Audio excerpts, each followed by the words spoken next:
todos.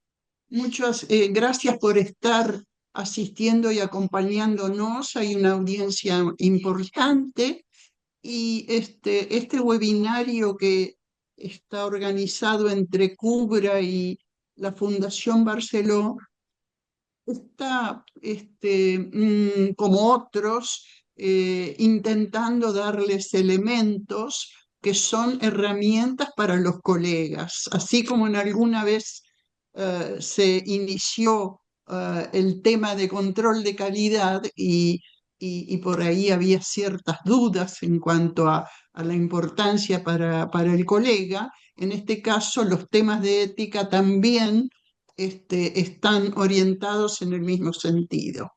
Y paso directamente a darle la palabra a la doctora Pires y al doctor Fernández, que son los coordinadores de este evento.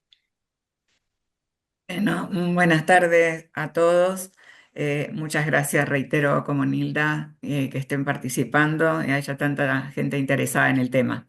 Eh, Hubo unas pequeñas cositas, simplemente decirle cómo nos vamos a organizar. Vamos a hacer las tres disertaciones y luego vamos a hacer la ronda de preguntas. Por lo tanto, les pedimos, como no van a ser a micrófono abierto, que las vayan poniendo en el chat para que luego nosotros con el doctor Belisario podamos ir haciendo las preguntas a los distintos disertantes. ¿Les parece? Y reiterarles lo que dicen desde la organización, que por favor mantengamos los micrófonos silenciados para que no tengamos interrupciones y acoples en las conferencias. Bueno, le doy paso al doctor Belisario para presentar al primer disertante. Muchas gracias, Miriam. Buenas tardes a todo el auditorio. En primer lugar, agradezco a la doctora Nilda Pink, a las autoridades de la CUBRA y de la Fundación Barceló por la cordial invitación para coordinar este webinar.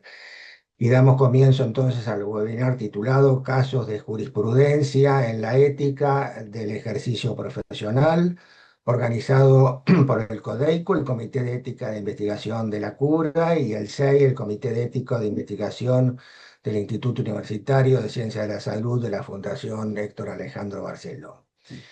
El primer orador va a ser el doctor Alejandro Barceló, quien disertará sobre el tema responsabilidad del bioquímico y del perito en la labor profesional ante las investigaciones de abuso sexual. El doctor Alejandro Barceló es abogado egresado de la Universidad de Buenos Aires y en el Instituto Universitario de Ciencias de la Salud de la Fundación Barceló ejerce como director del Departamento de Bioética y miembro de los comités de ética en la investigación y de bioética en la investigación científica y tecnológica.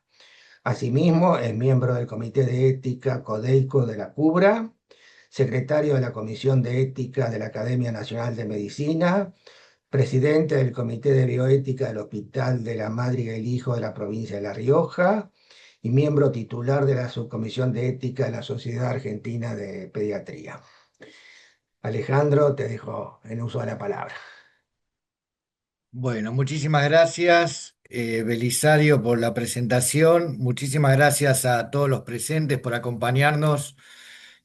Siempre es grato poder compartir intercambio de ideas y este tipo de propuestas con gente interesada. Y bueno, obviamente agradecer a Cubra por la posibilidad de organizar este webinar en conjunto con el Comité de Ética de Investigación de la Fundación Barceló. Eh, Así que bueno, vamos a presentar un caso. El doctor Belisario me pidió casos de jurisprudencia y creo que encontré, hay muchísimos casos, pero encontré un caso particularmente que me llamó poderosamente la atención porque tiene un montón de elementos que creo que a ustedes también les van a llamar la atención de todo lo que uno a veces trata de explicar en clase de qué es lo que no hay que hacer, ¿no? Así que bueno, yo voy a compartir un PowerPoint y les pido que me lo vayan siguiendo junto a mí y después, al final, en todo caso, pueden hacer las consultas o sacarse las dudas que ustedes consideren. Vamos entonces.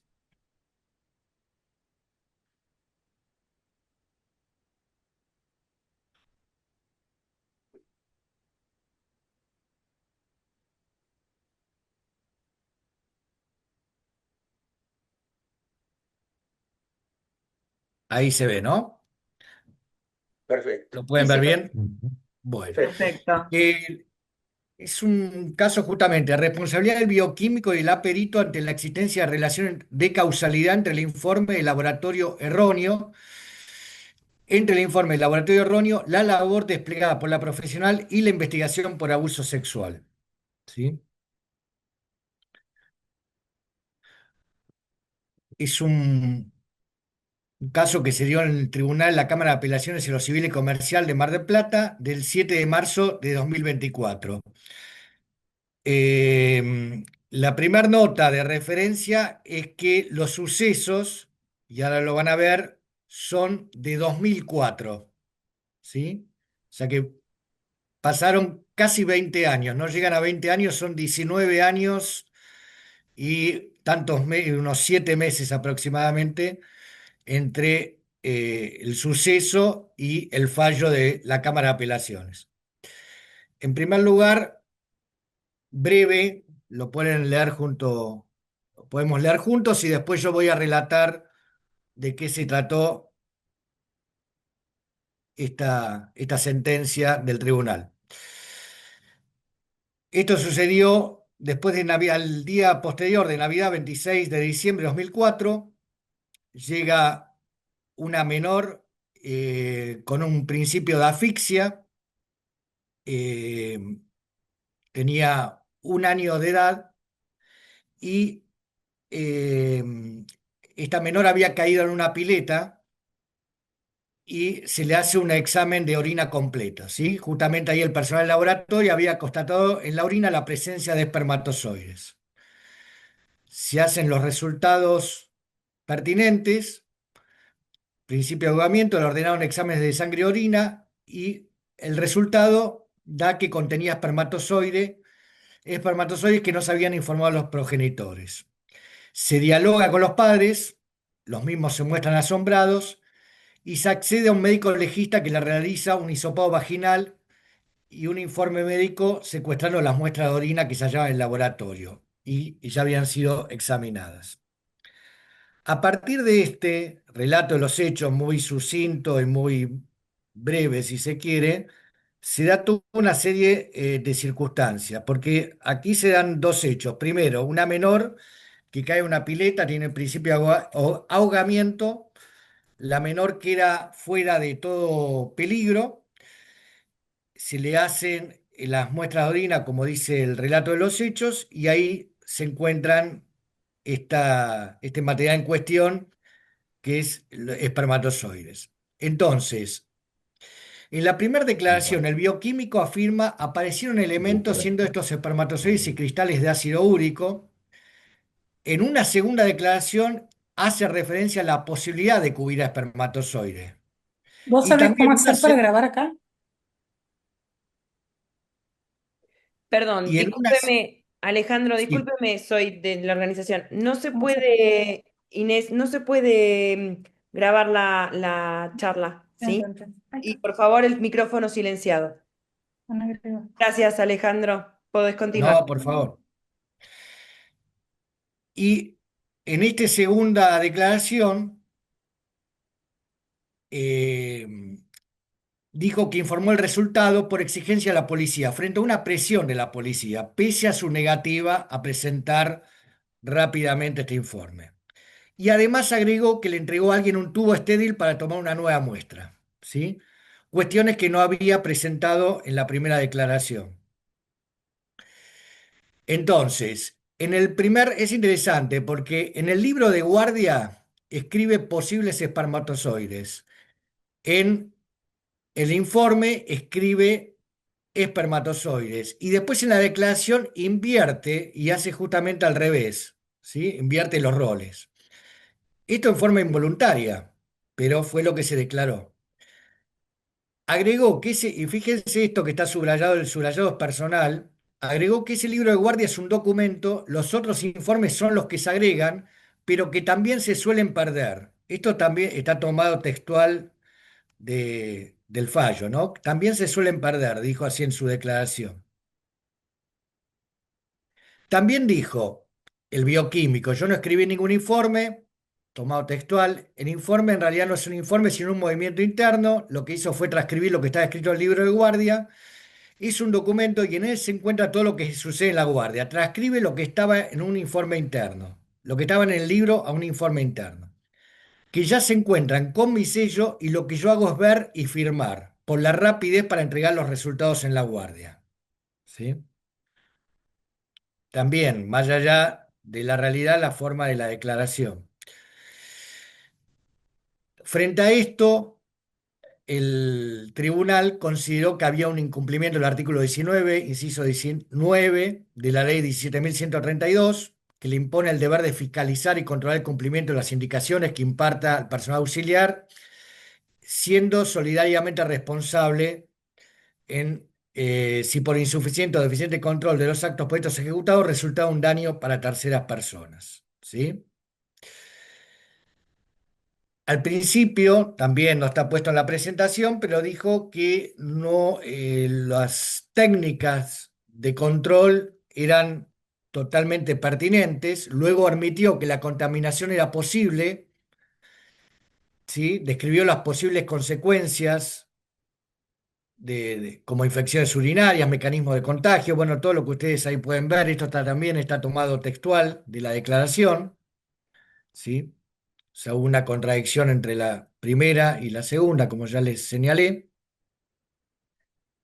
Y entonces, como resultado, en la primera decía que encontró espermatozoides, en la segunda no menciona el supuesto error de transcripción, ni la presencia de policías exigiendo que emitiera un informe por escrito, la carencia de elementos específicos para comprobar la presencia de esperma, ni que solo había mencionado la posibilidad de que se tratara de espermatozoides. ¿Sí? Además de todo esto, se encontraron interlíneas, tachaduras en los documentos presentados, diferencia de letras, con distintos colores en las letras, ¿sí? Y por ello se dio por configurado incumplimiento del deber primario del demandado, ¿sí? Distintos artículos ahí señalados, artículos del Código Civil 512, 902 y concordantes. Sobre la responsabilidad del bioquímico, entonces, no informó la imposibilidad de efectuar el análisis porque el laboratorio solo contaba con un microscopio y era ineficaz para comprobar la existencia de espermatozoides, ¿sí? Los materiales para su confirmación en la guardia no están reactivos colorantes específicos. Debía el profesional acreditar la existencia de una causa ajena fundante de la imposibilidad objetiva y absoluta como única forma de eximir la responsabilidad.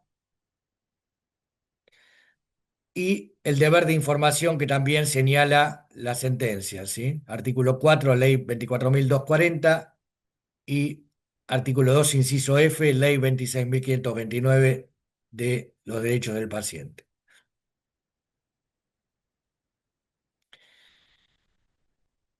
Omitió la diligencia necesaria, que fue calificada como el resultado, y esta omisión, este es el tema central, tuvo relación causal directa con el daño de los actores a que diera lugar el informe erróneo ante la infundada denuncia de abuso sexual contra su propia hija. Porque esto también lo vamos a ir viendo en esta presentación. A partir de este informe erróneo, se presentó una denuncia penal de abuso sexual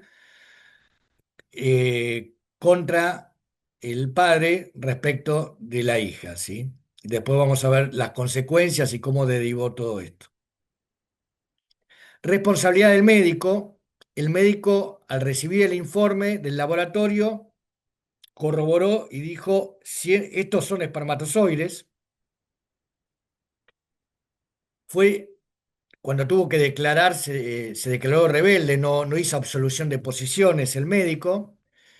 Le realizó un examen físico, tomó muestras mediante un hisopado vaginal, ¿sí? Y lo que él señaló es que tienen características particulares, las que se verían más comúnmente en hombres que han pasado la cuarta década de vida, y concluyó diciendo que la menor había sido víctima de abuso sexual sin acceso carnal. sin aclarar en qué pudo consistir, ni si las leves lesiones podrían haber sido originadas por la colocación de la sonda en el hospital para extracción de orina. ¿Sí? Fue el dictamen, justamente este dictamen, el que determinó el inicio de las actuaciones ante el Tribunal de Menores, que ordenó que la niña no egresara del hospital sin previa orden judicial. O sea, la menor no pudo egresar del hospital frente a este inicio de las acciones. Ante la rebeldía del médico y los indicios en su contra, respaldados por las pruebas periciales y testimoniales que ya se habían analizado, se consideró que la conducta esperada de un médico forense de su especialidad era también la realización de una contraprueba antes de afirmar como cierto un resultado que se presentaba como dudoso. ¿Sí?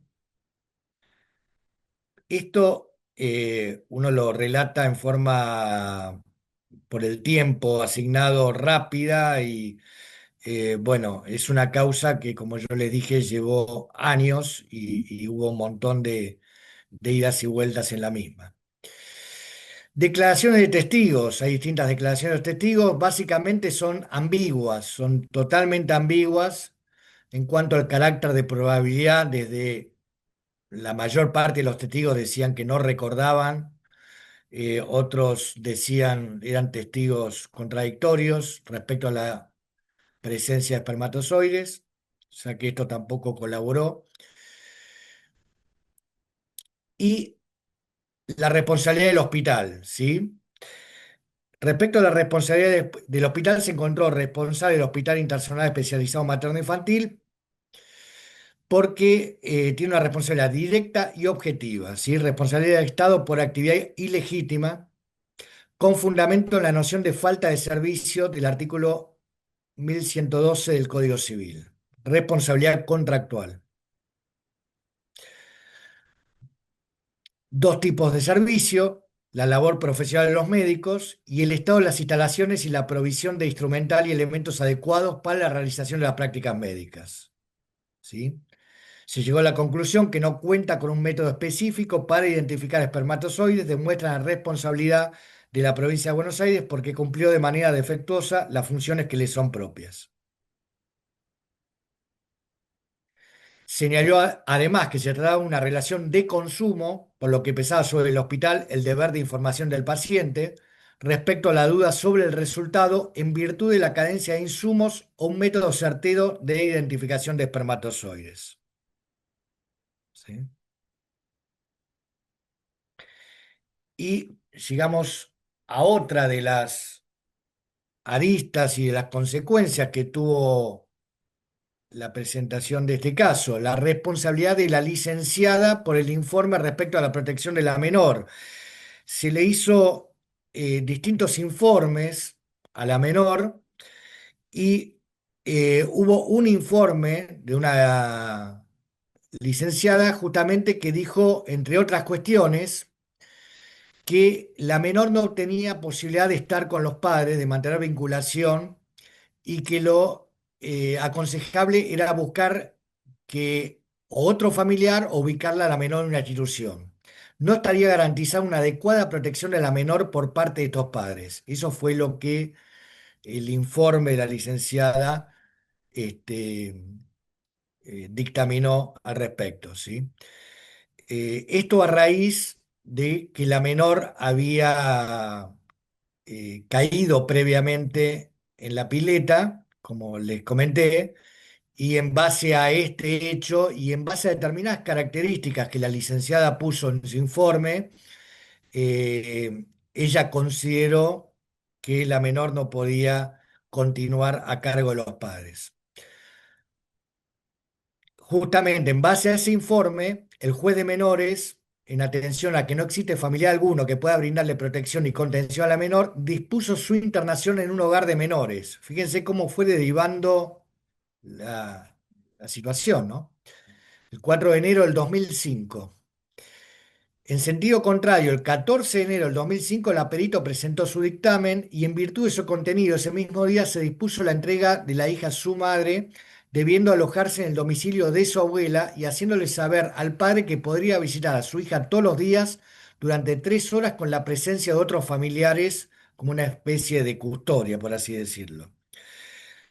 Después hubo otros informes de otras licenciadas y otros peritos, y justamente ahí se dictaminó en sentido totalmente contrario a lo que se había dictaminado en principio.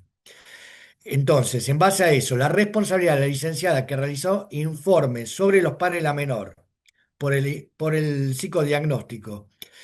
Las conclusiones difieren notablemente de los distintos informes presentados con días o pocas semanas de diferencia por otros profesionales en la pericia sobre el perfil psicológico y de personalidad de los actores, que estableció que había hallado indicado de características de personalidad psicopática en los padres de la niña, de manera que no podría afirmar que su comportamiento garantice la protección de sus hijos.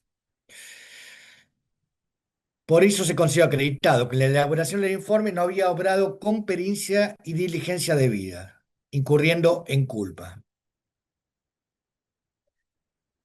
Y ya haciendo un resumen de todo lo que estuvimos hablando, vuelvo a repetir, en muy poco tiempo, estamos hablando de 20 años de vida de toda una familia.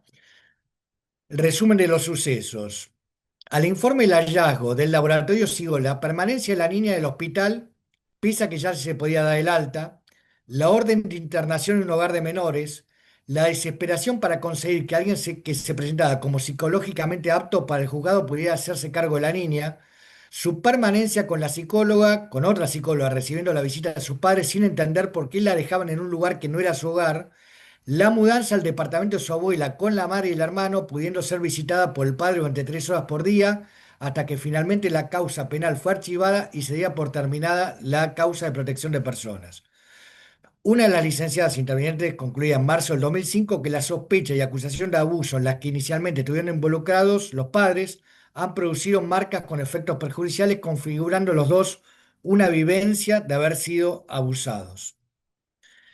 Como corolario, fíjense las fechas que están marcadas en color a propósito. El Ministerio de Salud de la provincia informó que el método utilizado en la ocasión fue el análisis de orina completa, que el laboratorio de guardia no contaba con un método específico para identificar espermatozoides. Este informe tiene fecha del 10 de octubre del 2019, o sea, 15 años después no se contaba con esta posibilidad. Se concluye el 19 de mayo del 2021 que no se habrían, por ende, identificado específicamente células espermatozoides en el laboratorio del hospital por carecer de un método para dicha caracterización analítica. Bueno, después las responsabilidades, que ya las estuvimos viendo, los distintos artículos del Código Civil, ya lo estuvimos mencionando. Y el fallo concluye que hubo responsabilidad entonces de los implicados por encontrarse relación causal entre el accionar de los profesionales y el daño consistente en verse sometidos los padres a una investigación penal por abuso sexual gravemente ultrajante de su hija y en el daño ocasionado por la institucionalización de la menor. ¿Sí? Obviamente que desde mi punto de vista lo tuve que estudiar con detenimiento porque tiene muchísimas aristas y, bueno, muchísimas cuestiones para ser analizadas justamente sobre el nexo causal y sobre las distintas responsabilidades, sobre las distintas irregularidades y sobre distintas cuestiones que parecen a veces quizás ser nimias y que terminan trayendo consecuencias a mediano y largo plazo que uno podría no llegar a considerar en un principio, ¿no? Así que bueno, quería compartir este caso y lo dejo a consideración para el final, cuando llegue el momento, que hagan las consultas, preguntas o dudas que ustedes consideren. Así que bueno, por mi parte, agradecerles eh, y dar lugar a los siguientes disertantes. Muchas gracias. Bueno, muchas gracias Alejandro. Evidentemente un caso complejo, parece mentira que a partir de un análisis de orina creció una bola de nieve enorme, y que terminó con una cantidad de corresponsabilidades, en este caso bastante complejo. Le pedimos al auditorio que vaya haciendo las preguntas que correspondan, que crean correspondientes y que les interesen en el chat, hacia que al final de los tres oradores podemos pasar sus preguntas. Miriam, te dejo la palabra para presentar a la segunda oradora. De acuerdo.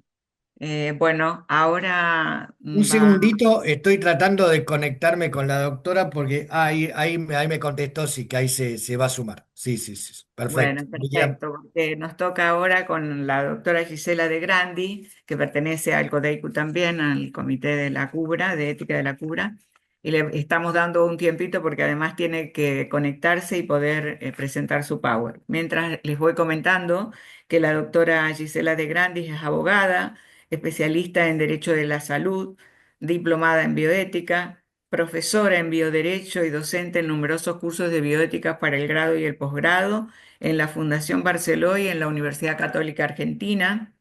Es miembro del Comité de Ética en Investigación de la CUBRA. Es miembro de los comités de bioética del Hospital Bernardino Rivadavia y la Sociedad Argentina de Pediatría. Y es miembro del Instituto de Derecho de la Salud del Colegio de Abogados de San Isidro. Bueno, a ella va a disertar sobre la diligencia en el acto médico por omisiones en la historia clínica. Es a propósito de un caso jurisprudencial. Así que los dejamos y la doctora Gisela está presente ya y no la estoy viendo. Alejandro, sos el que está en contacto con ella. Sí, sí, me estoy. Perfecto. Si Un tenés segundito. el PowerPoint de ella, lo podemos ir poniendo para A que ver, sí. pueda Sí. ingresar. A ver si lo tengo por acá, a ver si. Sí, Segundito. sí, cómo no. Mientras, les recuerdo lo que también les dijo recién el doctor Fernández, y van poniendo preguntas en el chat para la disertación del doctor Barceló. Así después, Porque tiene, ¿qué claro, pasó? le sale el link anterior. De acuerdo, ¿le podés pasar el link Sí, a ver. nuevo? O quien Dice que le le pueda sale pasar, error. cubra. Sí. Dice que le sale error porque tiene el link anterior. Porque se cambió el link. A ver si se lo podés. Nadia, ¿le podés pasar a la doctora de Grandis? Ahí ya nos estamos ocupando, Miriam.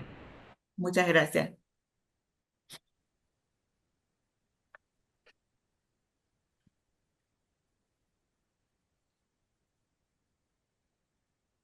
Ya se está conectando, ya la admitimos. Perfecto. Perfecto. Buenísimo. Entonces, sí. Voy- Ahí está, Gisela. Ahí está. Bueno, Buenas gracias, tardes. doctora Claro. de Grandis. ¿Cómo Bueno, están? muy bien. Aquí esperándote para tu disertación. Así que Muchísimas Bueno, gracias. ya Bienvenida. hice tu presentación, pero mientras te dábamos tiempo para ingresar, así que cuando quieras, bienvenida y tenés la pantalla para vos. perfecto. Bueno, les voy a compartir pantalla. Buenas tardes a todos. Agradezco especialmente a Cura y a la Fundación Barceló por esta invitación. Y mi charla, mi disertación del día de hoy, tiene que ver con la diligencia en el acto médico. Se trata de un caso que me tocó comentar hace muy poquito tiempo y que realmente fue un caso interesante por la cantidad de cosas que se sucedieron y que hacen a la diligencia del acto médico. El caso se trata de un fallo en el que se condenó a un hospital, Alberto Duau, y también a los profesionales de la salud que han intervenido. Y les dejo también el link, que después, en todo caso, mi presentación la puedo compartir para quien quiera acceder al artículo completo. La sentencia es de julio del 2024. Se trata de una cesárea tardía, quedó acreditado el sufrimiento fetal agudo, el niño nació con un importante daño neurológico a raíz de una mala praxis obstétrica.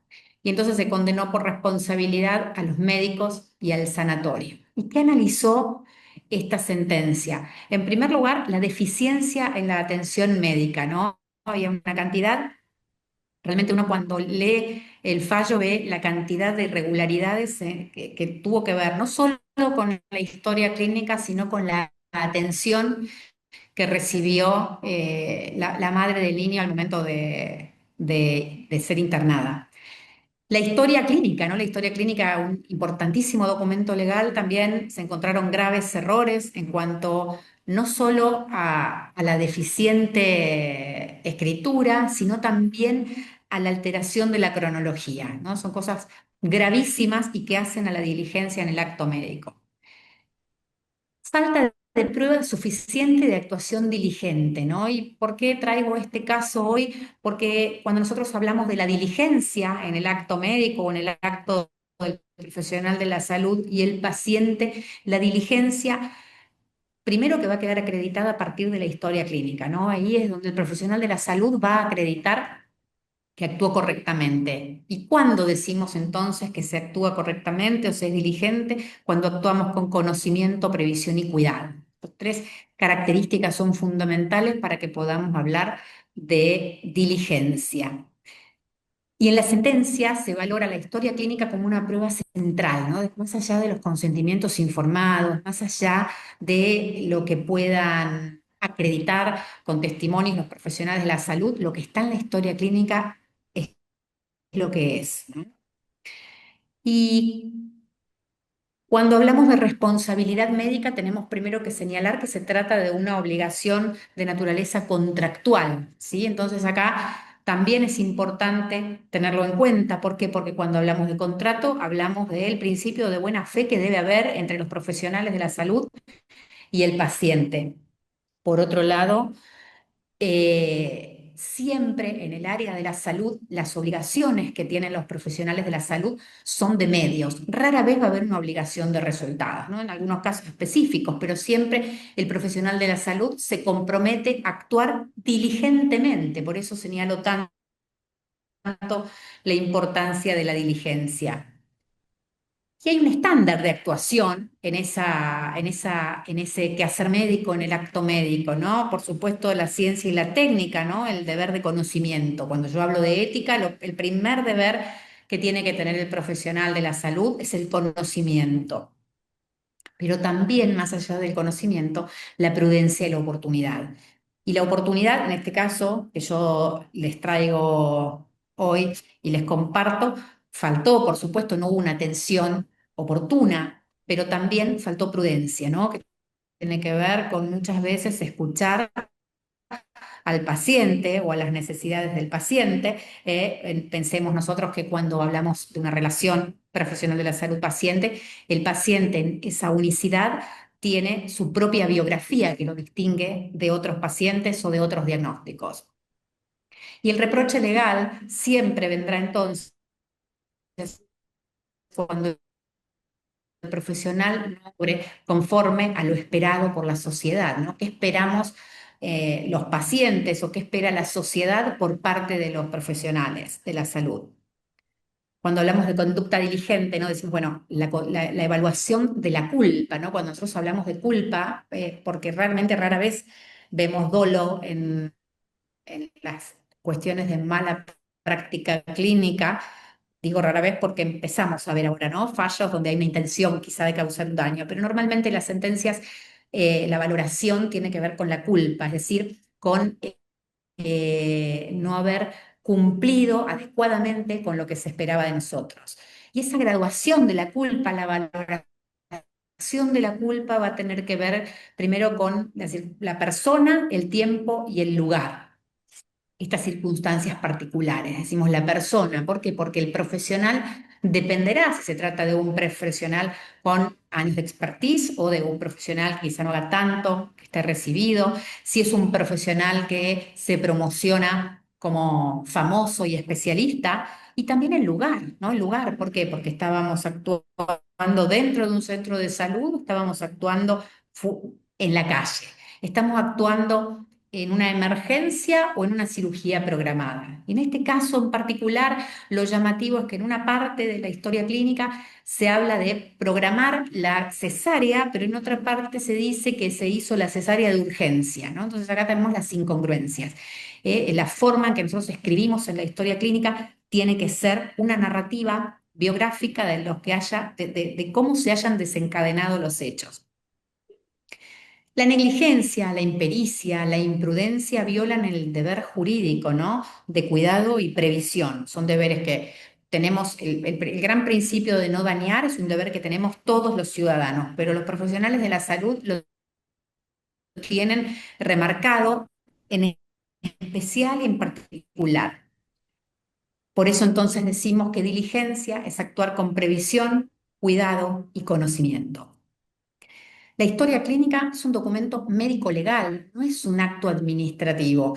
La gravedad acá, ¿no? Más allá de las incongruencias y las faltas, en este caso en particular, nosotros sabemos que en la práctica muchas veces los profesionales de la salud no evolucionan a los pacientes a medida que los van viendo, ¿no? Digo, en los hospitales, en las clínicas, a veces primero ven a todos los pacientes y luego van a evolucionar.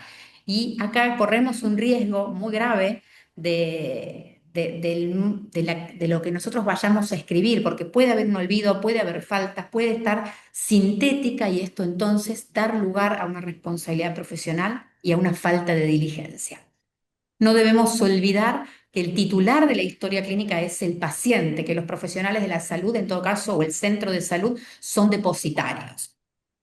Y acá lo dejo a modo, ¿no? Como para alguna vez que nos toque volver a hablar de historia clínica, pensar qué va a pasar con la historia clínica digital, quién será el depositario de esa historia clínica y cómo se van a proteger esos datos. No podemos no mencionarlo.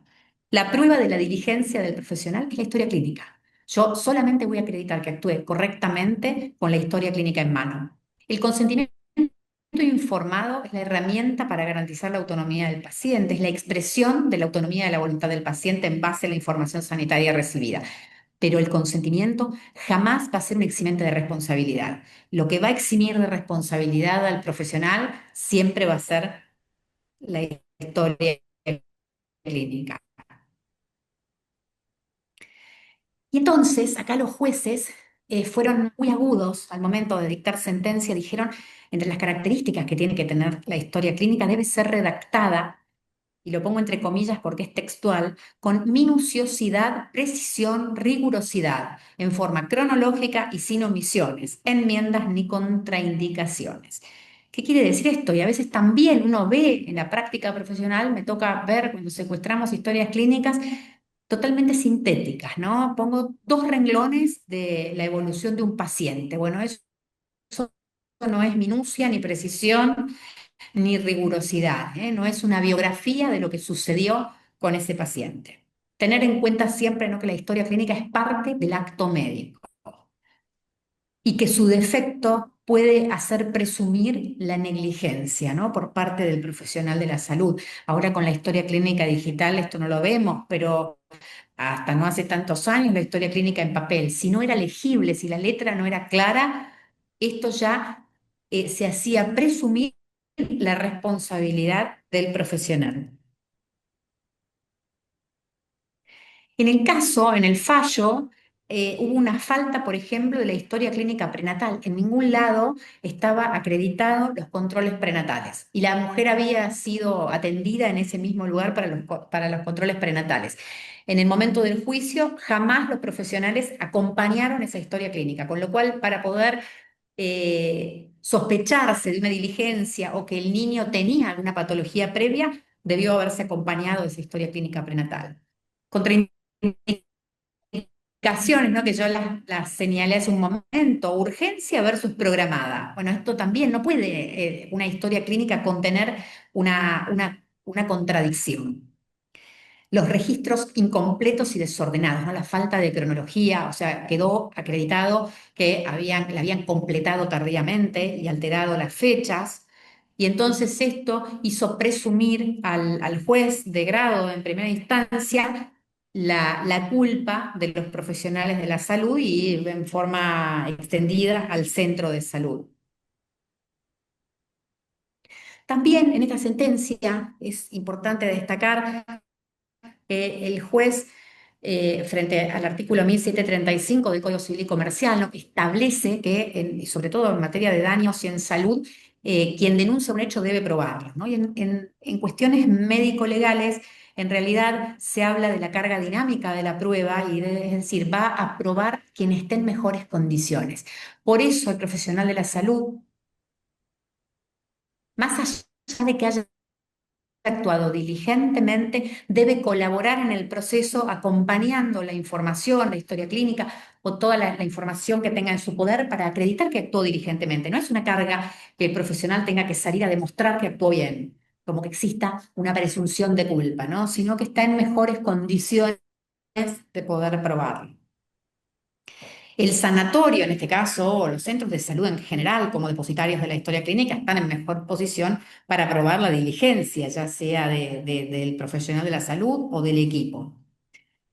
En definitiva, se busca proteger el derecho del paciente a la verdad material, ¿no? Es decir, a ver qué fue lo que sucedió, ¿no?, frente a una internación, frente a una situación dañosa por parte de una víctima. Cuando hablamos de diligencia en salud, ¿no?, esto de que decíamos las obligaciones de medios y no de resultado, tiene que ver con que no se exige éxito, sí actuar correctamente, ¿no? Actuar, yo digo, el principio, cuando decíamos la naturaleza es contractual, el principio que debe dirigir la conducta médica es la buena fe. Cada paciente es único, porque más allá de un diagnóstico, cada paciente responde a las patologías o al desarrollo de las enfermedades de un modo único y particular. El estándar, ¿no?, de la diligencia podríamos definirlo como las mejores prácticas según el estado de la ciencia, ¿no? Por eso también la gran exigencia de la actualización, de la capacitación. Y la beneficencia, que tiene que ver con minimizar siempre los riesgos a los que vamos a exponer a un paciente, que en este caso en particular no sucedió. En cuanto al equipo de salud y al registro de la historia clínica, la sentencia incluso hace una cita al Código de Ética de la Asociación Médica Mundial. Esto también es a mi juicio, la verdad que fue una novedad, porque no se ve tanto a veces que los jueces mencionen a la ética o los códigos deontológicos o de ética, y hace una cita especialmente y todo lo que tiene que ver con la historia clínica en el Código de Ética Médico. Recalcan en varias oportunidades que la historia clínica no es una tarea administrativa y que implica responsabilidad de todo el equipo, ¿no?, y que requiere orden, legibilidad y continuidad. Y cuando pensamos a la bioética y a la medicina actual, tenemos que pensar, la medicina de hoy es transdisciplinaria, es decir, las decisiones hoy se toman en conjunto del equipo de salud, no es uno solo de los profesionales el que toma las decisiones, porque esto también hace a la diligencia del acto médico. La autonomía, para que nosotros podamos hablar de una verdadera autonomía en la relación médico-paciente, tiene que existir la información, no solo la sanitaria, no digo la información que va más allá de la información en salud, sino también dónde se van a soportar los datos, quién va a acceder a esa historia clínica, qué plataforma de software se está utilizando, y el consentimiento. Consentimiento para ciertas prácticas, ¿no? La ley establece específicamente los casos en que debe ir por escrito, pero el consentimiento también hace el ejercicio de la autonomía del paciente. Y la historia clínica entonces va a reflejar esa interacción entre el profesional y el paciente. Reflexión final, ¿no? La historia clínica deficiente, ¿no? La debilidad probatoria. Recuerden siempre, ténganlo presente quienes se dediquen a la salud, que la historia clínica entonces debe ser escrita con minuciosidad, precisión y rigurosidad. Estas características que no las trae la ley, sino que las tomamos en la doctrina en base a lo que van diciendo los jueces, me parece fundamental. La diligencia, no solo durante el acto médico, ¿no? Antes, durante y después del acto médico. Acompañando al paciente también en el posoperatorio, en la externación. Sigue la relación médico-paciente, no termina con el cumplimiento de una tarea. Y actuar con buena fe, rigor técnico y colaboración entre los profesionales. Esto también es fundamental. La buena fe es un principio que está establecido incluso en el Código Civil y Comercial, ¿no? La buena fe no tiene que ver con un deseo de hacer las cosas bien, ¿no? Tiene que ver con la naturaleza misma de los contratos y en este caso del contrato profesional de la salud paciente o efector de la salud paciente. ¿Qué nos queda de lección en la práctica clínica a partir de este fallo? Primero, documentar correctamente, ¿no? En forma completa, informar con claridad, porque esta madre no sabía que iba a tener un hijo con discapacidad. Para ella estaba todo bien. Entonces también acá quizá faltó información sanitaria. No lo sabemos, no lo vamos a saber porque no fue agregada a la historia clínica prenatal. Coordinación con los equipos de salud, esto también, ¿no? Que tiene que ver con la transdisciplinariedad. Conservar registros completos y legibles. La ley exige por lo menos por una antigüedad de 10 años. Y finalmente, la historia clínica no es un trámite, es parte del acto médico. Bueno, a las corridas, muchas gracias y quedo a disposición. Bueno, muchísimas gracias, doctora de Grande, gracias por la premura porque nos lleva el tiempo para poder hacer más preguntas. Les vuelvo a repetir, puedan asentar, perdón, las preguntas en el chat para después realizarlas. Te agradezco muchísimo, Gisela, y doy la palabra ahora al doctor Belisario para presentar al último disertante. No, perfecto. La tercera expositora va a ser la doctora Natalia Asalone, que nos va a disertar sobre la diligencia en el acto médico por omisiones en la historia clínica a propósito de un caso jurisprudencial. La doctora Natalia Asalone es abogada magíster en Derecho Internacional, especializada en discapacidad, docente en la Fundación Barceló y en la Universidad Católica Argentina y tutora del semillero de investigación de la Fundación Barceló. Natalia, te dejo el uso de la palabra. Bueno, muchas gracias, doctor, por la presentación. Solamente mencionar que en mi caso voy a trabajar un caso judicializado de HIV. La doctora de Grandis estuvo disertando sobre la omisión de la historia clínica. Así que aquí les voy a compartir pantalla. En primer término, igual saludarlos a todos, buenas tardes, y es un verdadero honor formar parte de este espacio en el cual estamos reflexionando sobre algo tan importante como la ética en el ejercicio profesional. Así que un placer enorme y muchas gracias a los coordinadores del evento, a los organizadores por la invitación.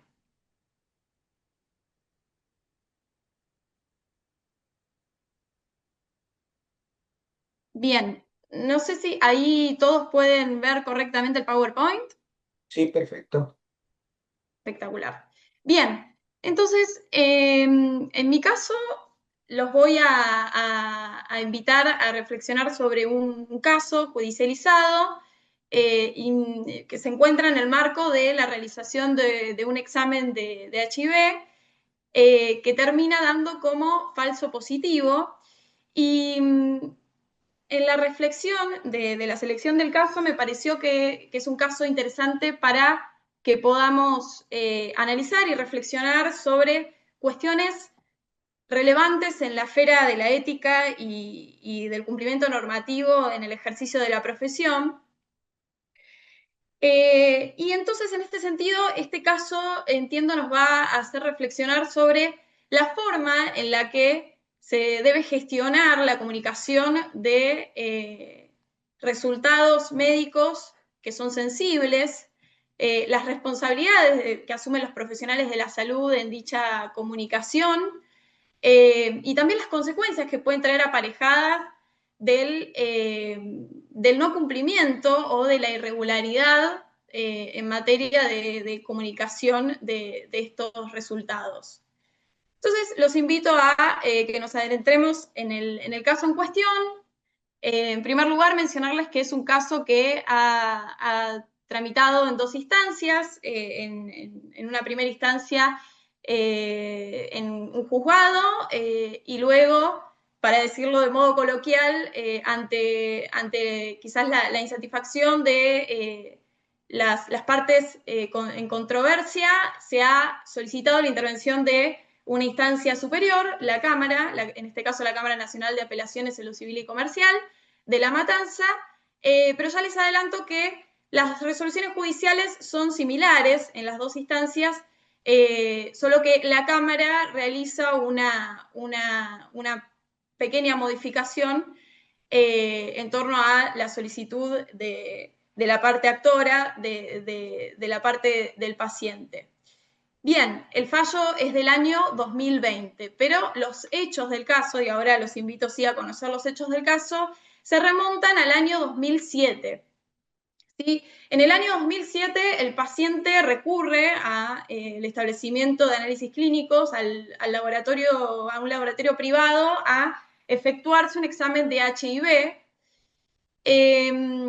Y lo hace con motivo en que con anterioridad se había sometido a un procedimiento odontológico y le resonaba cierta duda respecto a si el procedimiento se había efectuado con la higienización adecuada en ese tipo de prácticas, por lo que le solicita a su médico tratante que le ordene, entre otros estudios de rutina, realizar este examen de HIV. Con lo cual, el médico tratante le ordena esa realización y concurre al laboratorio a efectos de realizarlo.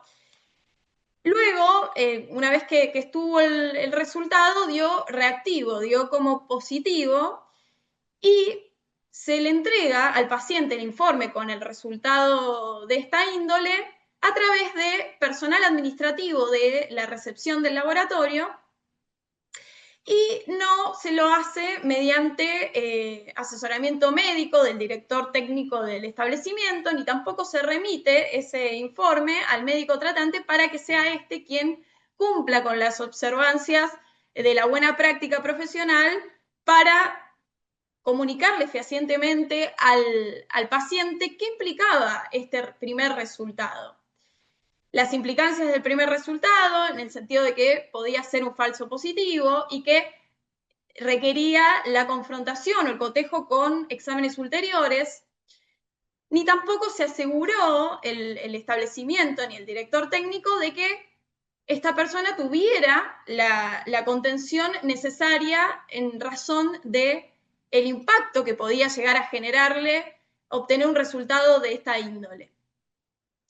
Y entonces, el informe, dentro del contenido del informe, se contenía la leyenda que indicaba confrontar este resultado con otro método de referencia. El método, en primer lugar, se había realizado a través de ELISA, que no me van a dejar mentir los profesionales de la bioquímica aquí presentes, que requiere la confrontación con otros métodos ulteriores. Con lo cual,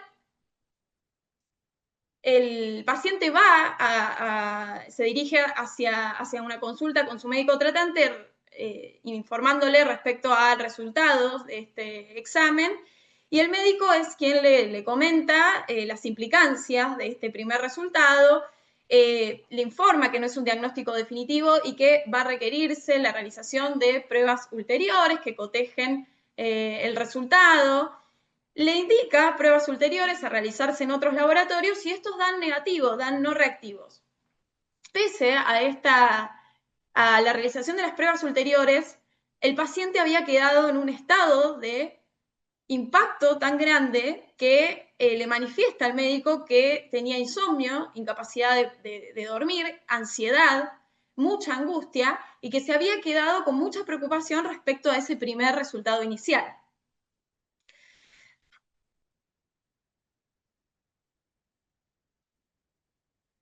Entonces, lo que le sugiere el médico es que vaya a una interconsulta con un infectólogo, un especialista en el tema, para que evaluara, el especialista evaluara si se necesitaba realizar alguna muestra posterior. El infectólogo lo que dice es que, ya teniendo en cuenta que habían 2 resultados no reactivos posteriores, que había que esperar unos 6 meses para efectuar nuevamente muestras, conforme a que evidentemente se encontraba la situación contenida, en el sentido de que las muestras ulteriores habían dado negativo.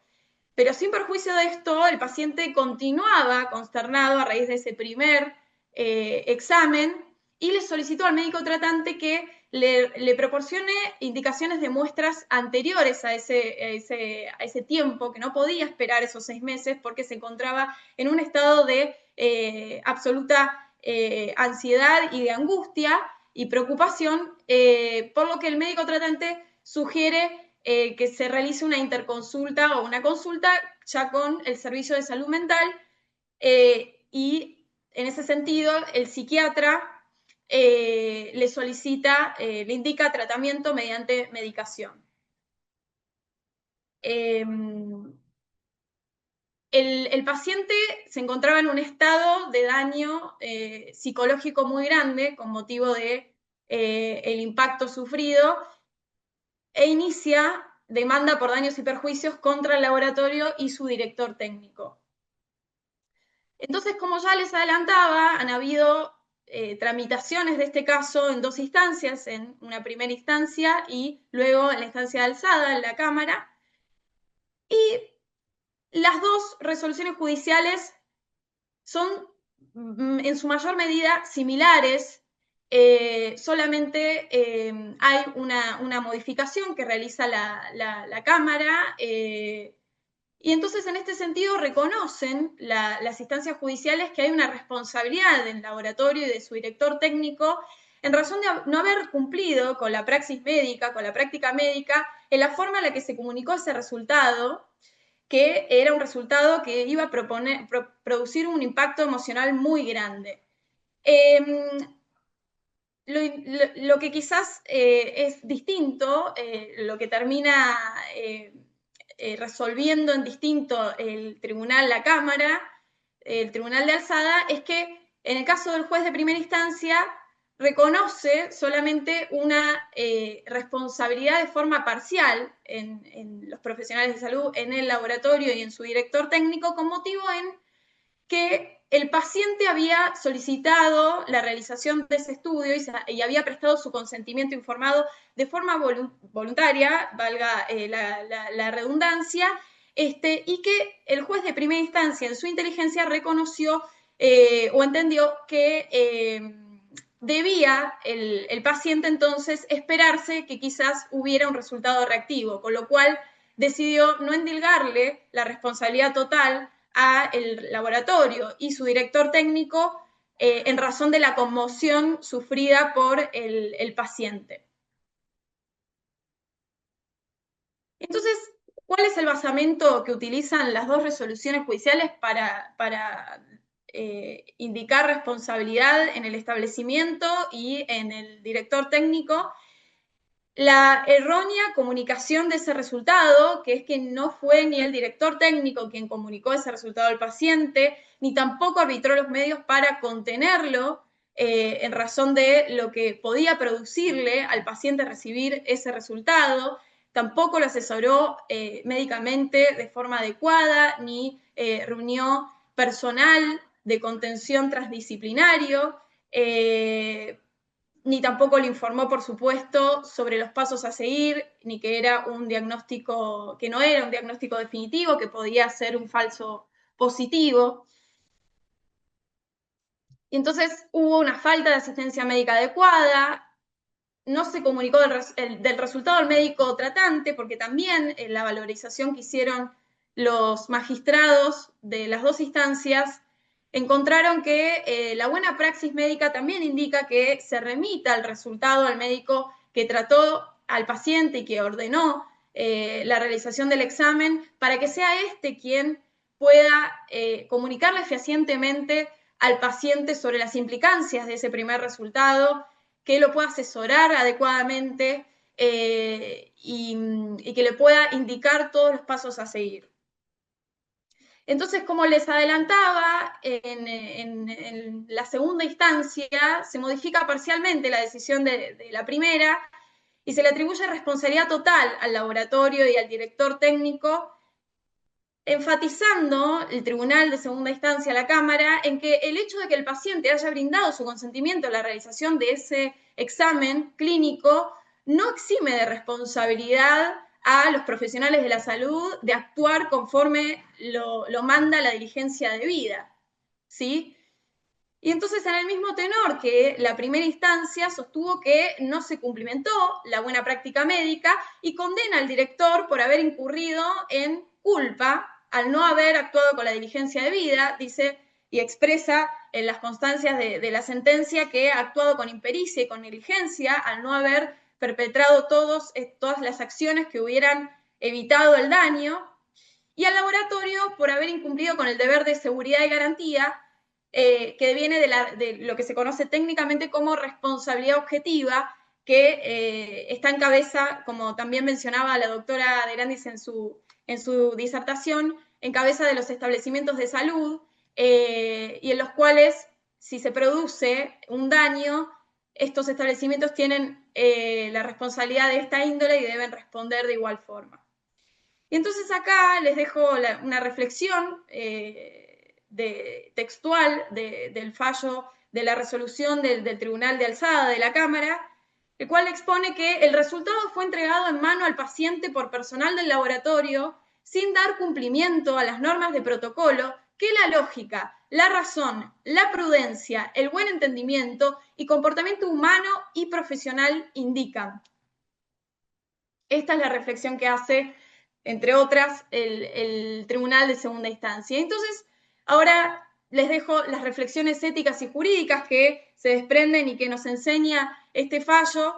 En primer término, hay incumplimiento de la normativa, por supuesto, dado el hecho, el año de los hechos, que se remonta al año 2007, se encontraba vigente la Ley Nacional de SIDA en ese momento, la Ley 23.798 y su decreto reglamentario, que hoy es la Ley 27.675, y que expande la protección para las personas que reciben el diagnóstico de HIV.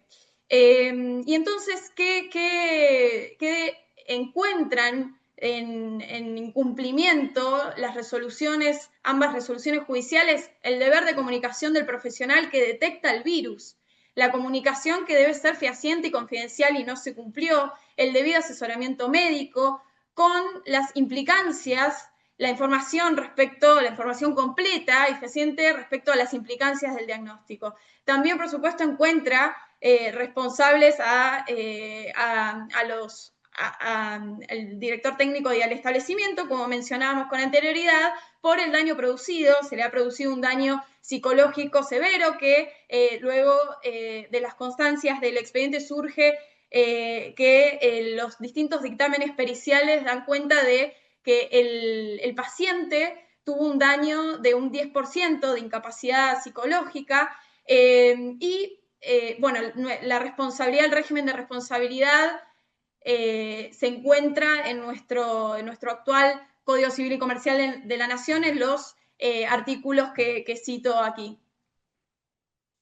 Luego, aunque las sentencias no lo mencionan expresamente, sí se desprenden del aprendizaje de las valoraciones que hacen los jueces en este caso, estos principios y valores morales establecidos en los códigos deontológicos, me parecía importante traerlos a la reflexión también, que por ejemplo el código de ética circunscripto a bioquímicos menciona el deber de brindar dedicación y trato digno a todos los pacientes, y también tenemos los códigos de ética de profesionales en la salud en general, como el Código Internacional de Ética Médica emanado de la Asociación Médica Mundial, que prevé que se debe promover la salud y bienestar de los pacientes, proporcionando atención competente conforme a la buena praxis médica y con profesionalismo, mantener el más alto nivel de conducta profesional, el respeto por la dignidad de la persona humana, la autonomía y los derechos, por supuesto, del paciente, compromiso con la primacía de la salud, el bienestar del paciente y el ofrecimiento de atención en su interés superior. Por supuesto, prevenir o minimizar los daños al paciente.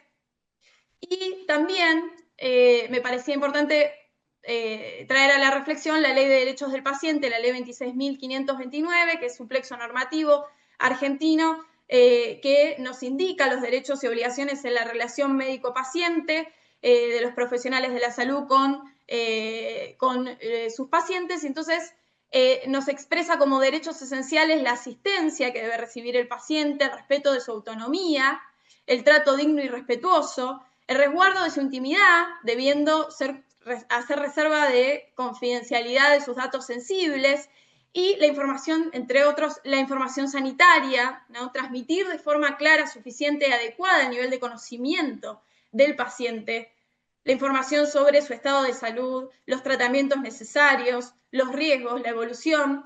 Y en este sentido me parece también importante destacar que en la valoración que hacen los magistrados tienen en cuenta que el informe emanado por el laboratorio contenía la leyenda de que debía refrendarse ese resultado con un método ulterior, pero que esto no era suficiente a los efectos de que el paciente conozca verdaderamente qué implicaba esta leyenda, porque, por supuesto, el profesional de la salud tiene conocimientos técnicos que no posee el paciente, ¿sí? Entonces, ahora ya a modo de conclusión, me parecía importante y relevante mencionarles una expresión que ha tenido en un discurso del Papa Juan Pablo II en la Academia de las Ciencias, en el Vaticano, en el año 1981, que ha mencionado que es necesario que la ciencia esté siempre acompañada y controlada por la humanidad. Bueno, muchas gracias. Muchas gracias, Natalia, muy interesante tu disertación. Vamos a pasar entonces a hacerle las preguntas a los disertantes. Yo puedo ver en el chat hay dos tipos de preguntas, algunas preguntas técnicas, bioquímicas, que no se las podemos trasladar porque ellos no son bioquímicos, sino que son letrados, abogados, y otras preguntas sí relacionadas con el tema de hoy, que es la mala praxis o la impericia en el acto profesional. Eh, para Alejandro, te hacemos entonces una primera pregunta, es decir, los tres oradores evidentemente han recalcado que ante una falla a los principios de ética en el ejercicio profesional hay una cadena de corresponsabilidades en la cual el profesional interviniente es solo un eslabón de esa cadena. Y en la actualidad el profesional de la ciencia de la salud es un empleado más, ¿no es cierto?, dependiente de una institución que sería el primer eslabón de la cadena, que integran además el profesional, sus superiores, los proveedores de equipamientos, de instrumental, de reactivos, de drogas, demás empleados, etcétera, etcétera. Y siendo la institución médica o el laboratorio el ente más solvente para las indemnizaciones y siendo el profesional el eslabón más visible en la cadena de corresponsables, pues es el que tuvo más contacto con el paciente. ¿Cómo juegan estos roles, diferentes roles en las sentencias judiciales, en las responsabilidades que se expresan después en las sentencias judiciales? Es un capítulo de un libro lo que dijiste, Belisario. Bueno, Es un prólogo al libro. Pero En un momento dije, a ver, tu caso era complejo. claro, digo, porque Tenía evidentemente muchas aristas. hay una cadena de corresponsabilidades, no hay, los Sí. tres claro. oradores han señalado la cadena, el ¿Cuándo profesional termina la pregunta? es un miembro más, No, entonces, ¿cómo a incide ver, ese? te respondo, trato de responderte. Depende de la atribución de la responsabilidad, obviamente. Puede ser una responsabilidad solidaria, puede ser una responsabilidad concurrente, depende de la atribución de la responsabilidad. Vos fíjate que yo lo aclaré al comienzo, el caso que yo presenté tiene un montón de aristas, obviamente uno lo lee rápidamente en 20 minutos, podríamos estar bastante, bastante tiempo analizándolo. Son 19 años, como dije, de idas y vueltas, y hay que analizar las distintas implicancias, las distintas atribuciones, las distintas responsabilidades y las distintas idas y vueltas de cada uno de los implicados. Obviamente que yo lo que presenté, se imaginan todos los que están presentes, que es un resumen del recontrarresumen, ¿no? Porque hay un montón de declaraciones encontradas, hay un montón de contradicciones, hay un montón de que se dijo una cosa, después se dijo otra, después me equivoqué, después esto no era tan así, bueno, entonces tiene que ver, eh, a ver, y no sé si esto responde también tu pregunta. A veces, tanto al derecho como a la ética o a la filosofía moral, se busca una especie de inteligencia artificial, ¿no? Acá lo veo al doctor Pagano que nos está siguiendo atentamente, que es una persona que trabaja estos temas. Se pretende una especie de frente a tal hecho, tal respuesta. Bueno, esto los que trabajamos en el área de la filosofía moral y en el área de la filosofía del derecho y en el ámbito jurídico sabemos que esto no es así, ¿no? Este, no es una ciencia exacta, por lo tanto hay que analizar múltiples cuestiones y obviamente dentro de ese análisis de múltiples cuestiones puede haber errores de un lado y puede haber errores de otro lado. Esto no es que es algo inobjetable, ¿no? Que bueno, esto es así, ya está zanjado, ¿no? Por supuesto, da tela para mucho cortar y da tela para analizar los distintos puntos de vista. Lo que sí acá objetivamente hay, porque yo vi algunas preguntas en el chat que se presentaron, creo que este caso es un muestrario de inconsistencias, más allá de un montón de cuestiones, ¿no? De inconsistencias, de errores, de cuestiones quizás hasta básicas, ¿no? Y que, bueno, uno eh, la- no las tiene quizás en cuenta, bueno, y por eso eh, se atribuyeron las responsabilidades que se atribuyeron. Pero no sé si a eso apuntaba tu pregunta, Belisario. Tiene que ver con esto que yo te digo, si se puede atribuir la responsabilidad o no. Y puede ser a partir de ahí una responsabilidad individual, puede ser una responsabilidad solidaria, puede ser una responsabilidad concurrente en base a si se puede determinar quién lo hizo y qué grado de responsabilidad hubo en el grupo de personas que han tenido responsabilidad en el accionar ilícito, ¿sí? Gracias, Milton. En la Bueno. sentencia se dictaminan responsabilidades, no se cuantifica el daño indemnizatorio, eso viene aparte. Sí, sí, se cuantifica el daño. Bueno, yo ahí no me puse a analizarlo porque ya daba no daba el tiempo, ¿no? Pero sí, obviamente que se cuantifica el daño. Sí, sí, sí. Se cuantifica el daño y cada uno va a tener una responsabilidad, vuelvo a repetir, en base a cuál fue el compromiso en el daño que se considera el daño causado. Y ahí sí es una tela que da para, por eso tampoco lo quise presentar, primero por el tiempo y después porque daba lugar para un margen de mayor discrecionalidad, si se quiere, ¿no? Porque sí, fue uno de los argumentos de la defensa, como decir, ¿por qué se atribuyó estos importes? ¿Por qué se atribuyeron estos otros importes? Bueno, obviamente que da lugar y bueno, y hay una respuesta también desde los jueces por qué se da determinados importes y por qué se dan unos importes y por qué no se dan otros, ¿no? Pero bueno, ese, según el caso particular, no es que hay una tabla, digamos, sí que hay jurisprudencia, sí que hay una doctrina, pero no hay una tabla, bueno, frente a tal daño, tal importe, si esa es tu pregunta, ¿no? No es así. Gracias, Miriam, te paso. Gracias. Bueno, con respecto a la disertación del doctor Barceló, ahora necesitaríamos a un bioquímico. Primero preguntarle al doctor Barceló si se confirmó, si se pudo confirmar si eran o no No, espermatozoides en la muestra. Era una no, pregunta que no, quedó. no se No, pudo confirmar. perfecto. No se Y pudo confirmar. Mm. la otra pregunta que hacen a nivel bioquímico es, ¿cuál sería el método específico en este momento para confirmar la presencia de espermatozoides? ¿Un frotis, por ejemplo? Preguntan.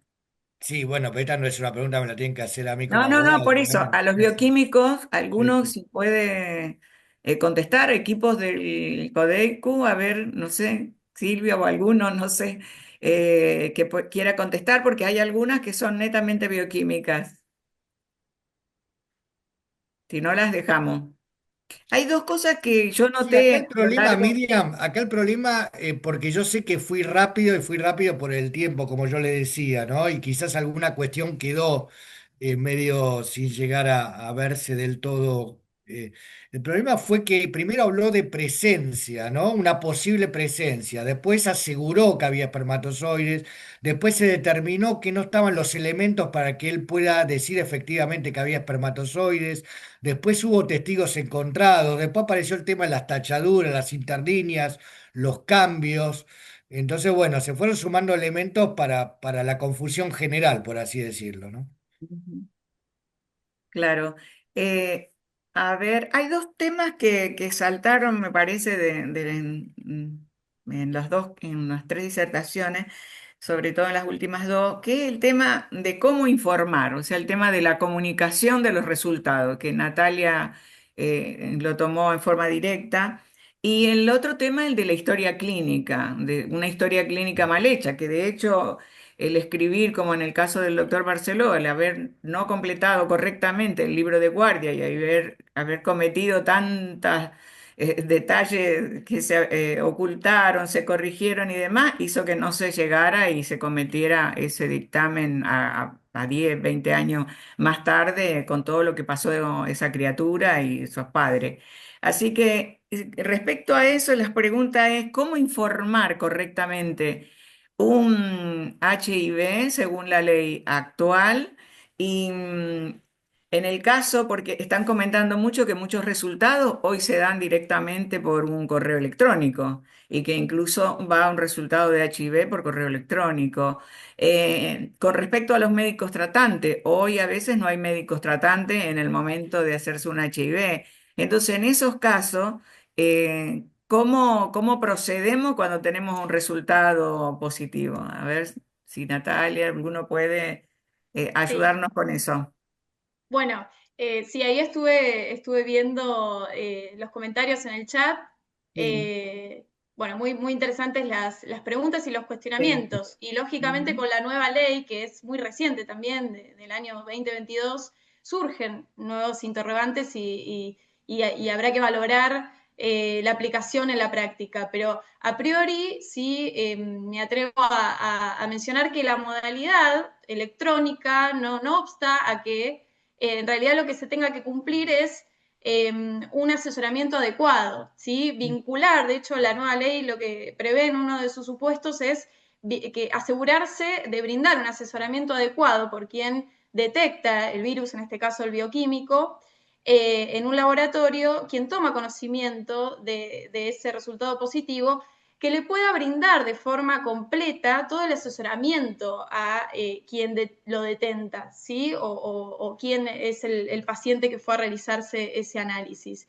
En este sentido, que le pueda indicar o lo pueda vincular con los servicios de salud, ¿sí? Que le diga que bueno, debe cotejar con otros resultados, que debe solicitar consulta con un médico para que le realice el seguimiento, las alternativas apropiadas de terapias, ¿sí? Eso es a lo que apunta el deber de información y de asesoramiento médico del profesional, en este caso de la bioquímica. Después, por supuesto que entiendo impracticable rodearse de un equipo transdisciplinario en el laboratorio. ¿Sí? Esto se cumpliría con acercar la información respecto a que es necesario realizar consultas con los profesionales de distintas áreas de la salud, ¿no? No sé si Están con esto más surgiendo o menos... problemas contradictorios entre la ley y la realidad. Doctor Pagano, lo veo ahí, le doy la palabra porque está ahí medio desesperado haciendo movimientos Se respecto a sale lo que las se está casillas el conversando. doctor Sí, Pagano. tengo un tema con no puedo mandar chat, no sé, un problema técnico Bueno, pero está y, bien, lo escuchamos. y sobre todo con el tema del HIV me interesa porque trabajamos bastante con esto en el Hospital Fernández, ahí en el hospital de día, yo estaba vinculado en la parte neurológica, etcétera. Pero el tema es en este paciente en este paciente en particular, no sé si se valoró la situación psiquiátrica previa de este paciente, porque él quiere pedirse el estudio, él mismo quiere que se lo pida el estudio por un procedimiento odontológico, cosa que no es habitual que en un procedimiento odontológico aparezca un HIV. No sé si me explico. Sí. Entonces, hay una situación de fragilidad psíquica Ujú. previa que si no era por eso iba a ser por otra cosa, pero alguien iba a terminar demandado en algún momento. No sé si Bueno, soy muy demasiado grosero en decirlo, digamos, no grosero en el mal sentido, sino burdo, digamos, ¿no? Pero es como que veo algo de eso por olfato, por olfato médico y entonces, no sé hasta qué punto en un laboratorio médico tiene que haber todo un equipo detrás que esconde una información, donde además no se detectó ningún virus. Lo que se hizo es una serología. El ELISA es una prueba serológica que puede dar positivo varias cosas, no solo por el HIV. Recién cuando se le hace el Western blot, que es el estudio posterior, ahí se determina el antígeno. Ahí debería venir el asesoramiento, no en la situación previa. Por eso no sé cuál fue el fallo y demás, pero me da la sensación de que se infló algo ahí, ¿no? O yo entendí mal, que eso puede ser también, ¿no? No, bueno, ahí como decía también el doctor Barceló, em, esto no suele ser ciencia exacta y también depende de la valoración que haga el administrador de justicia, ¿no? Haciendo una valoración de las pruebas aportadas en el caso con el derecho aplicable, ¿no? Sí, de lo que usted menciona, puedo decir que de las constancias del fallo surge que, por supuesto, por honor a la brevedad no se puede traer detalle por detalle, pero sí que surgen las constancias de las pruebas periciales y se han tenido en cuenta las condiciones, por supuesto, de diversa índole del paciente, como su edad, si tenía carga familiar, su trabajo. De hecho, para determinar ese nivel de incapacidad psicológica se sustenta esto en el hecho de que era una persona activa y luego se quedó en estado de consternación en su casa, sin asistir al trabajo y demás. Pero sí, todas estas cuestiones que hacen a los antecedentes del paciente se tuvieron en cuenta.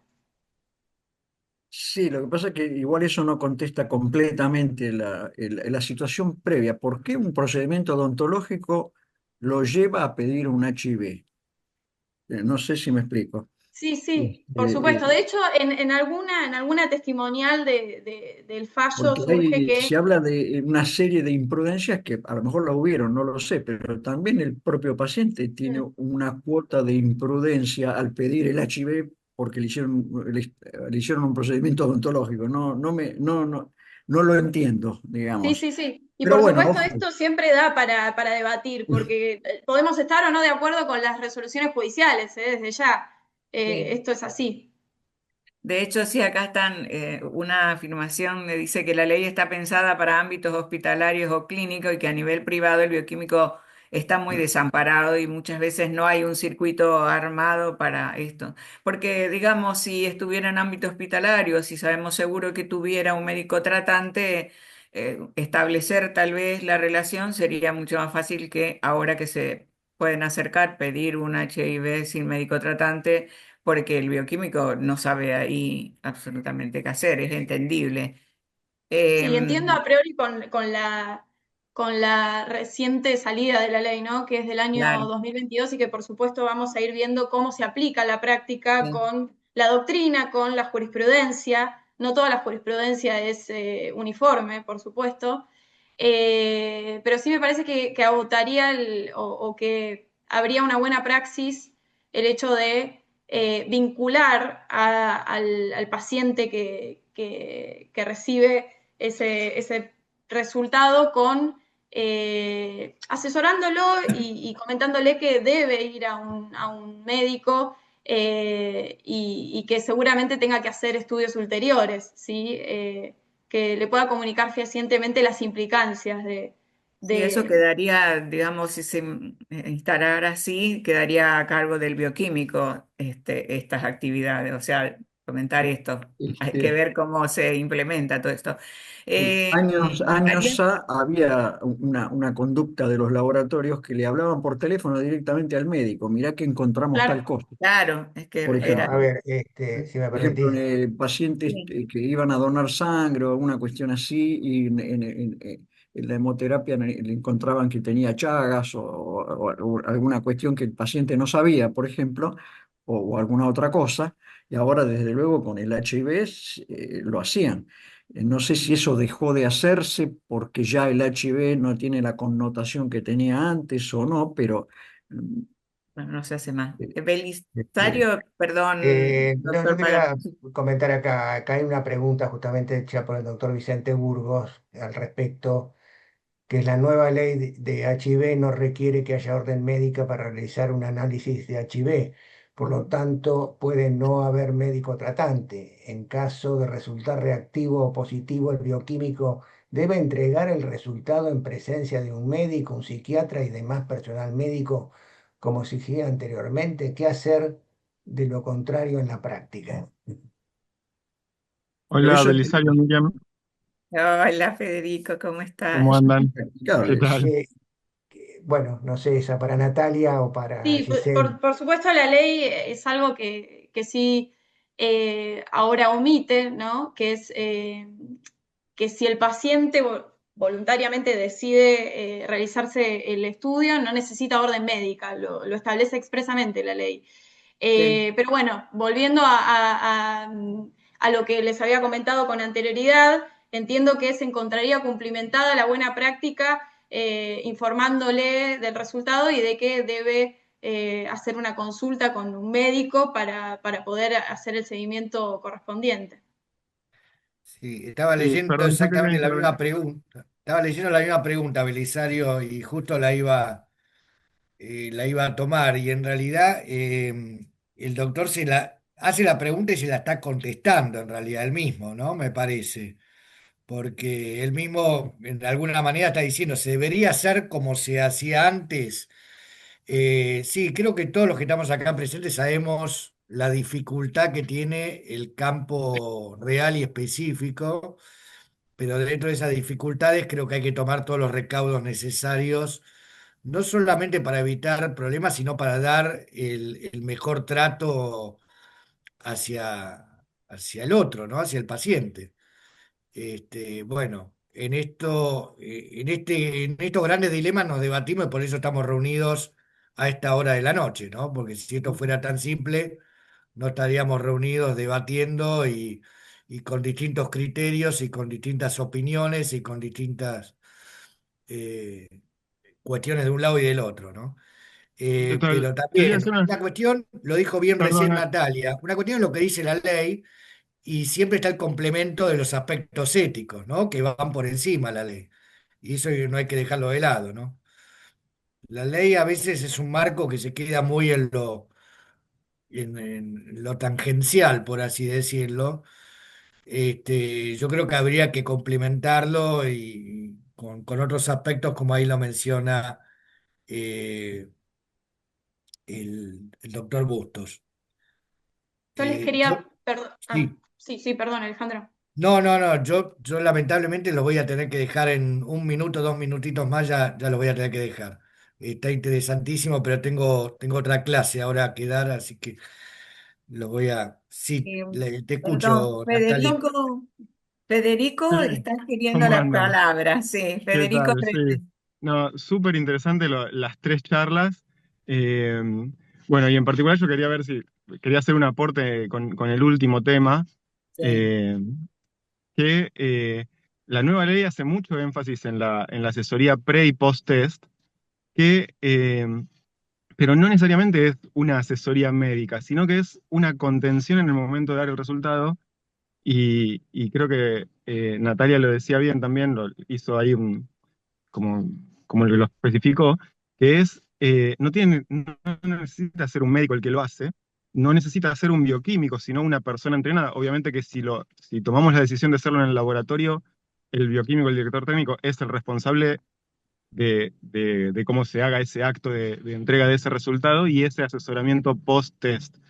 Tiene que ser una persona entrenada, no necesariamente ni médico ni bioquímico, porque el objetivo es contener a la persona para evitar casos como este que se judicializó, totalmente independiente de la razón o de los problemas psiquiátricos previos que pudiera tener una persona. Siempre puede haber personas así, entonces es independiente de eso. El asesoramiento, el objetivo es la contención de esa persona, que también es un mandato ético más allá de técnico, y su incorporación o su mantenimiento dentro del sistema de salud. O sea, asegurarse que después de ese resultado permanezca en el sistema de salud. Facilitarle el camino a que vaya a una consulta con un infectólogo o con un médico clínico para continuar su tratamiento. Ese es el espíritu de la ley y lo que un laboratorio puede decidir poner en funcionamiento. Si el laboratorio decidiera, por cuestiones de logística o lo que sea, no poner en funcionamiento tiene que cumplir con la ley, ¿no? Tenemos que cumplir con la ley. Entonces, lo que hay que asegurarse es que ese resultado sea entregado en otro contexto donde sí se pueda dar ese asesoramiento. No por mail y no por un sobre cerrado y léelo en tu casa. Gracias, Federico. No, por favor. Belisario, tenés por ahí, Y porque le quería hacer, a ver, una pregunta a Gisela. En el caso que presentaste, Gisela, había deficiencias evidentes en la redacción de la historia clínica que sancionó el juez, los jueces. Ahora, este caso saltó porque se judicializó, pero si revisamos las historias clínicas, están todas en las mismas condiciones. O sea, las historias clínicas en medicina se redactan con un glosario especial, con abreviaturas, con uso de acrónimos, y una simbología propia del léxico médico. ¿Eso cómo va acompañado o qué resultado tiene desde el punto de vista legal? Porque la jurisprudencia respeta el léxico médico o exige que se redacte en castellano. a ver, ¿dónde está Gisela? Mm. No, Gisela salió, no tenía señal. ¿Salió? Bueno, Acaban de entonces no me puede informarnos. contestar. Sí, No nos sé si otro quedan de los dos, de los otros personas, de las otras Natalia. bueno, Natalia, quedaste sola para contestar todas las preguntas. Quedó Sí, Natalia, eso nos confirma. quedé. No, ¿Me podría, doctor, le puedo pedir que me pueda repetir la pregunta, por favor? Sí, en la exposición de Gisela se sancionó la mala confección de la historia clínica porque no estaba bien especificado. Lo que yo señalaba era que esto saltó porque se judicializó este problema, pero si tomamos las historias clínicas redactadas por los médicos, están totalmente en un idioma y en un glosario médico, todo abreviado, Ujú. con simbolismos, con acrónimos, abreviaturas, etcétera. No están redactadas en un castellano puro. Entonces, ¿cómo toma la justicia, digamos, y exige que se redacten en castellano o en el glosario médico?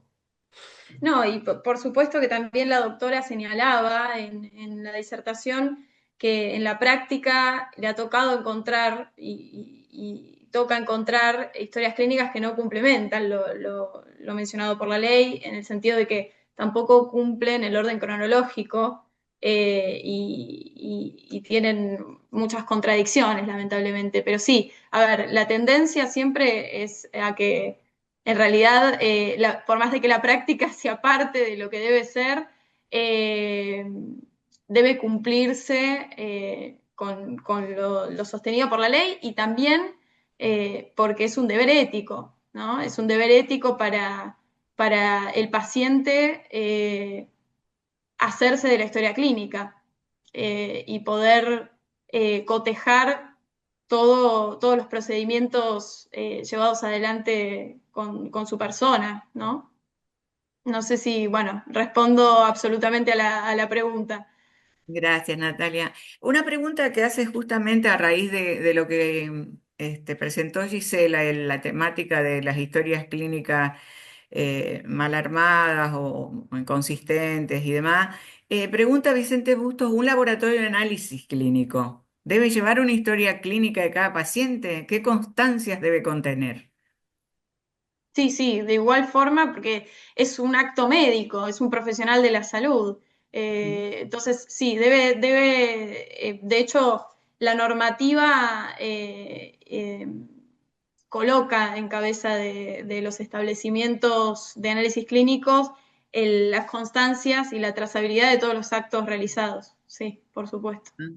Y debe mantener los mismos recaudos en materia de cronología y de exactitud y demás.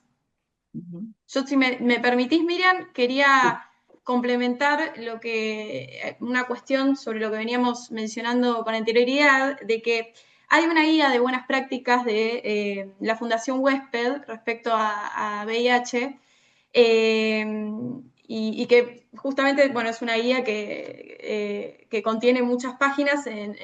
Hay un apartado que aborda el deber de información en materia del diagnóstico, así que para quien le interese profundizar, me parece que es un buen texto a tener en cuenta. Lo coordina el doctor Ignacio Maglio y se los puedo facilitar también a través del chat. Ah, perfecto. Muchísimas gracias, Natalia.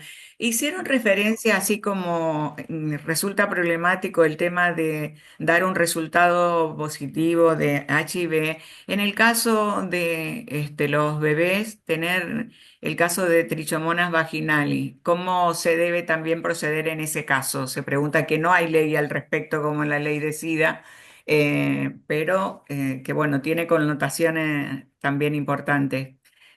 ¿Cómo se entregarían esos resultados? Preguntan. ¿O cómo se Sí, debe? es que en verdad, más allá de que no haya una ley especial, hay leyes generales en materia de derechos del paciente que las mencioné, están los códigos de ética que por supuesto prevén el ejercicio profesional en torno a estándares éticos que deben ser cumplidos. Siempre a nivel en términos jurídicos y términos técnicos, cuando hay una ley especial, se contempla esa ley porque establece cuestiones específicas en esa materia, pero en el caso de no existir una ley específica, se deben estar sujetos a las leyes generales, que tenemos muchas en materia de cumplimiento en relación médico-paciente. Claro, porque esta sería en un menor de edad, la aparición de este germen, estaríamos en problemas también, como en el caso de Estamos HIV. ante un caso de mucho Puede impacto también. judicializarse. Ujú. Ajá. A ver, Belisario, ¿tenés otra? ¿Alguna pregunta más para hacer? Hay Sí, María una Eugenia. pregunta, alguien puso Bueno, algo con respecto al María Tenaglia, creo que no, era con respecto a que se informa el resultado por correo electrónico, que ya la vimos. La ley de DVH que no requiere la orden médica también la vimos. Eh, bueno, que tenemos que informarle que es obligatorio confirmar el resultado de VIH. Exacto. Y de igual forma, Miriam, quería ponerme a disposición para cualquier duda, consulta que surja con posterioridad en la reflexión de lo que hemos disertado el día de hoy para que puedan comunicarse. Voy a poner mi correo a disposición De y acuerdo, también la presentación. de acuerdo. Muchísimas Una gracias, última, Natalia. una última pregunta, Sí, Natalia. ¿Qué Sí. parte a la cubren hora. los seguros en los casos de mala praxis o impericia médica en la ética profesional? Los seguros de mala praxis, no escuché la primera parte. ¿Qué parte cubren los seguros por mala praxis o impericia médica? Sí. Bueno, depende la cobertura pactada, pero en general, en la generalidad de los casos, se cubren por daños que pueden ser lesiones o en última instancia también por fallecimientos, en la medida de la cobertura, ¿no? Del contrato de seguros realizado. O sea, Pero sí. cubre la mala praxis. Cubre la mala praxis en términos civiles, en términos de responsabilidad civil. Ahora, si han incurrido en delitos, que es otra de las esferas de responsabilidad, ya hay, bueno, hay responsabilidad penal. Claro. Y en ese caso la responsabilidad es intuito es para la persona que incurrió en responsabilidad, la persona física. Y bueno, en muchos casos las sanciones penales pueden ser inhabilitación del título de la matrícula habilitante o en otros casos penas de prisión, ¿no? O sea, seguramente cubre los delitos civiles. Exacto. Bueno, muchas gracias. No, por No, favor. insisten mucho en que sería conveniente que haya un protocolo, por lo menos para cómo ante un resultado o un laboratorio sepa cómo actuar para informar un resultado de HIV, dado que la Por actual ley favor, no tiene tengo médico tratante. Nuestro nieto, abrí la ventana. Ah, no, fue. Exacto, Miriam. De hecho, a ver, tenemos normativa, como ya han visto, que contempla el tema, pero me parece que es relevante que hayan protocolos internos y capacitaciones continuas, también auditorías para, para asegurarse del cumplimiento. En este caso puntual, no se había demandado a la dependiente del laboratorio, pero si hubiera habido algún protocolo interno en el cual se Claro. indicara los resguardos a tener en cuenta, probablemente se hubiera evitado el daño. Claro, porque se siente como que no estás cumpliendo con un protocolo, no hay nada tan pautado y que queda todo Claro. con el aire y entonces siempre la justicia puede llegar a encontrar un lugar por donde entrar porque no lo tiene, no hay un protocolo que cumplir, digamos. A ver, la ley Entonces, se presume conocida por todos, eso a veces lo decimos y nos lo han dicho en el primer año de la facultad y por supuesto que en la práctica sabemos que hay innumerables leyes y que es medio impracticable conocer lo dispuesto por cada una, pero sí que desde que se publica en el boletín oficial se presumen conocidas por todos, con lo cual no se puede, no se puede alegar en un proceso judicial el desconocimiento de la ley, ¿sí? Pero el conocimiento se efectúa también a través de capacitaciones, bueno, de estos claro, espacios, son súper interesantes, ¿no? claro, justamente las asociaciones profesionales están para esto, para cubrir esos espacios. Te están pidiendo, Natalia, el apartado que dijiste de la Fundación Huésped. Sí, ya lo mando y todo, igual saben que quedo a disposición para que puedan hacerme las consultas que consideren, ¿eh? Quería Bueno, hacer quería hacer un Linda. comentario cortito. Sí, El laboratorio clínico, en los sistemas informáticos que tiene, si no está dentro de un establecimiento de salud, generalmente se maneja con registros de identificación del paciente y algunos otros datos más, tal vez tenga el diagnóstico que aporta el médico, más todo el registro de los datos que va teniendo una secuencia a medida que el paciente se hace repetidas extracciones, pero en sí no tiene una historia clínica. Lo que sí ocurre en un establecimiento de salud es que ahí sí puede recurrir a la historia clínica que se puede construir colectivamente por los distintos servicios del laboratorio, y ahí sí tiene acceso, pero si no, en un laboratorio particular, por ejemplo, no tiene el registro de todos los datos que son parte de la historia clínica. Sí, ese es todo un tema interesante para discutir hasta dónde un laboratorio debería o no debería disponer de esa información, ¿no es cierto? ¿sí? O del seguimiento de cada paciente bioquímicamente, digamos, con los Y parámetros bueno, eso lo puede de la hacer historia incluso, clínica, claro. pero algún dato mínimo, ¿no? Sería interesante. Tal Sí, cual. y la otra que quería comentar es que el que ha hecho sedimentos urinarios y ve un espermatozoide en una orina, es difícil que no sepa reconocer lo que es eso, sin ser un laboratorio específico de andrología, ¿no es cierto? Sí, eso han comentado a lo largo del chat, que sí, que Es debería así lo que haberse dado sí. cuenta. Por Ujú. supuesto que si lo hacen una tinción lo van a poder identificar mejor, pero así hasta Sí, en un sedimento sin nada, nada más que un sedimento común se puede exacto. ver. Sí. Ujú. Bueno, voy a bajar esto. Bueno, Perdón, les quería creo que avisar que sí. ya coloqué en el chat la guía a disposición, así que Ah, eh, perfecto, para que la gracias. puedan tener a mano y bueno, también voy a poner a disposición el PowerPoint, la presentación.